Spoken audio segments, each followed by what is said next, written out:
Hi friends, welcome to Jaya's garden. எல்லாரும் ரொம்ப ஒரு வாரமாக நம்மக்கிட்ட கேட்டுட்டு இருந்த ஒரு மீன் மசாலா, அது ஸ்பெஷல் மசாலா போட்டு நான் வந்து மீன் பொரிச்சேன். அது ரொம்ப டேஸ்ட்டாக இருந்தது அப்படின்னு சொல்லி சொன்ன உடனே எல்லாரும் நாங்கள் வெயிட் பண்ணுறோம், நீங்கள் எங்களுக்கு அந்த வீடியோ போடுங்கன்னு சொன்னாங்க. ஸோ அன்றைக்கி என்ன மீன் பொரிச்சேனோ அதே மஞ்சப்பாறை மீன் தாங்க வாங்கியிருக்கேன். அந்த மஞ்சப்பாறை தான் அன்றைக்கி ரொம்பவே பிரமாதமாக இருந்தது. அதுக்கு நான் என்ன மசாலா போட்டேன் அப்படின்னா, இங்கே பாருங்களேன், பெரிய கேப்சிகம் ஒரு கேப்சிகம் எடுத்துக்கிட்டேன், ஒரு துண்டு இஞ்சி எடுத்திருக்கேன், அதுக்கப்புறம் மிளகு பொடி, மிளகு கூட எடுத்துக்கோங்க, சீரகம் எடுத்திருக்கேன், மஞ்சள் பொடி, மல்லிப்பொடி, அதுக்கப்புறம் வத்தல் பொடி. நீங்கள் இதுக்கு பதிலாக வந்து நீங்கள் யூஸ் பண்ணக்கூடிய மீன் ஃப்ரை மசாலா கூட யூஸ் பண்ணிக்கோங்க. அப்படி இல்லைனாக்கா சிக்கன் 65 பொடி அது கூட யூஸ் பண்ணிக்கோங்க. கலருக்காக கொஞ்சம் இந்த இது கூட போட்டுக்கோங்க, அது என்ன காஷ்மீரி மிளகாய், இதெல்லாம் போட்டுக்கோங்க. இந்த லெமன், ஒரு லெமன் ஃபுல்லாகவே புழிஞ்சிருவேங்க. இது எல்லாத்தையுமே இப்போ மிக்சியில் அரைக்க போகிறேன். நல்லா அரைச்சி ஃபைன் பேஸ்ட்டாக கொண்டு வந்து அதுக்கப்புறம் மீனில் வந்து நம்ம தடவி வைக்கலாம். இதில் என்னென்னா, இந்த மசாலா எல்லாம் போடுறதுனால உப்பு எடுத்து வைக்க மறந்துட்டேன், ஒரு நிமிஷம். உப்பு வச்சாச்சுங்க. இதை வந்து நீங்கள் உடனே பெரட்டின உடனே அப்படி மசாலாவோட பொரிச்சாலுமே ரொம்ப நல்லாயிருக்கு. இந்த வீடியோவை ஸ்கிப் பண்ணாமல் பாருங்கள். எப்படி பொரிக்கிறேங்கிறது ஒரு விஷயம் இருக்குது, அதுவுமே இதனுடைய டேஸ்ட்டை வந்து இன்க்ரீஸ் பண்ணி கொடுத்ததுக்கு ஒரு முக்கியமான காரணங்க. ஸோ ஸ்கிப் பண்ணாமல் பாருங்கள். நான் இப்போ போய் அரைச்சிட்டு வந்துடுறேன் ஃப்ரெண்ட்ஸ். லெமனை வந்து எடுத்து ஜூஸ், அந்த ஜூஸ் வச்சா நம்ம அரைக்க போகிறோம். ஜூஸ் பத்தலைன்னா கொஞ்சம் தண்ணி விட்டுக்கலாம், ஓகேங்களா? அரைச்சிட்டு வந்துட்டேன் ஃப்ரெண்ட்ஸ். இப்போ இதை மீன் மேலே அப்படியே விட்டுட்டு அதுக்கப்புறமா தான் நான் செய்ய போகிறேன். இந்த மாதிரி நல்லா எல்லா பக்கமும் வர மாதிரி அப்ளை பண்ணிக்கலாம். நல்லா கொலன்னு நிறைய மசாலாலே அப்படி முங்கி இருக்கணும். அப்போ தான் வந்து அது நல்லா உள்ள இதாகி இருக்கும். நல்லா பரட்டிட்டு காமிக்கவா? இந்த அளவுக்கு இங்கே பாருங்களேன், மசாலாலாம் முங்கி கிடக்குதுங்க. இந்த அளவுக்கு ஊற வச்சுட்டு அதுக்கப்புறம் நீங்கள் எண்ணெய் ஹீட் பண்ணுற அந்த டைமே இது ஊறுறதுக்கு போதுமானது. இல்லை இன்னும் நல்ல ஃப்ளேவர் இறங்கணும் அப்படின்னாக்க நல்ல ஒரு 1/2 hour கூட வச்சுட்டு அதுக்கப்புறம் செய்யுங்க, ஓகேங்களா? இந்த மாதிரி நல்லா இது பண்ணிவிட்டு நம்ம இப்போ பொரிக்கிறப்ப அடுத்து நான் காமிக்கிறேன். நேராக இருக்குது. இப்போ நம்ம ஒரு இரும்பு கடாயில் ஆயில் விட்டுருக்கேங்க. ஆயில் ஓரளவு ஹீட் ஆகிடுச்சு, ரொம்பலாம் ஹீட் ஆக வேணாம். ஓரளவு சூடு ஆன உடனே நல்லா கை நிறைய வாஷ் பண்ணிட்டனால இந்த மாதிரி ரொம்ப சவுண்ட் இருக்குது.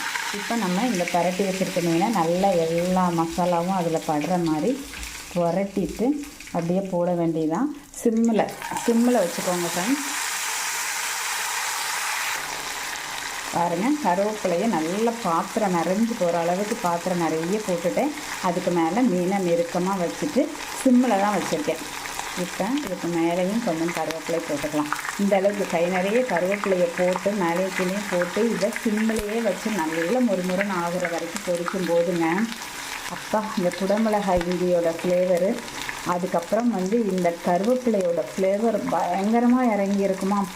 சாப்பிடும்போது இதுவரைக்கும் சுவைக்காத ஒரு சுவை இதில் கிடைக்கும். மனம், பிள்ளைங்க கருவேப்பிலையெல்லாம் சேர்த்து சாப்பிட ஆரம்பிச்சிருவாங்கங்க, அந்த அளவுக்கு டேஸ்ட்டாக இருக்கும். கண்டிப்பாக ட்ரை பண்ணி பார்த்துட்டு எனக்கு நீங்கள் சொல்லணும்.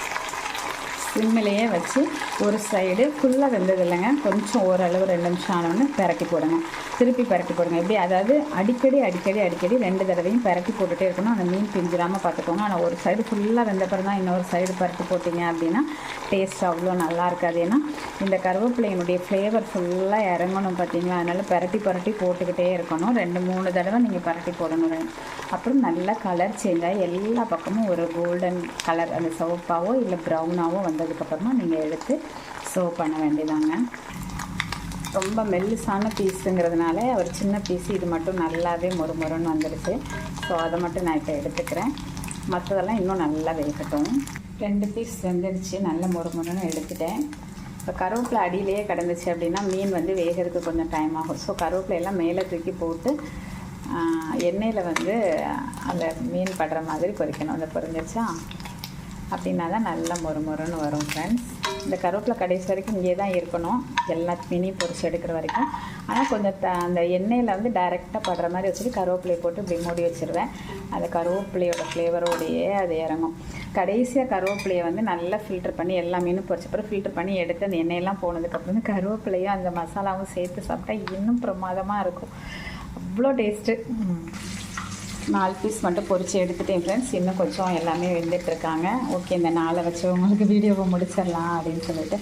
ஓகே ஃப்ரெண்ட்ஸ், இந்த மாதிரி நீங்களும் ட்ரை பண்ணி பாருங்கள். இது சாம்பார் சாதத்துக்கு நல்லாயிருக்கும், மீன் குழம்புக்கு, ரசம் சாதத்துக்கு நல்லாயிருக்கும். மெயினாக ஸ்நாக்ஸாக சாப்பிட ரொம்பவே நல்லாயிருக்கும். ஏன் லெமன் வச்சுருக்கேன் அப்படின்னாக்கா, சாப்பிடும்போது இது மேலே லெமன் பிழிஞ்சு விட்டுட்டு சாப்பிட்டீங்க அப்படின்னா ஏற்கனவே அதில் புளிப்பு சுவை இருக்கும். அந்த லெமன் விட்டதுனால ஃப்ளேவருமே ரொம்ப ஹையாக இருக்குங்க. லெமனையும் புழிஞ்சிட்டு சாப்பிட்டீங்க அப்படின்னா கொண்டான்னு 1 கிலோ இல்லை 2 கிலோனாலும் நீங்கள் சாப்பிட்டுக்கிட்டே இருப்பீங்க. எவ்வளோ சாப்பிட்றீங்கன்னு தெரியாது. கண்டிப்பாக நீங்கள் ட்ரை பண்ணி பார்த்துட்டு எனக்கு சொல்லுங்கள். பிடிச்சிருந்தால் லைக் பண்ணுங்கள், ஷேர் பண்ணுங்கள், கமெண்ட் பண்ணுங்கள். மறக்காமல் சப்ஸ்கிரைப் பண்ணி சப்போர்ட் பண்ணுங்கள் ஃப்ரெண்ட்ஸ். பாய்.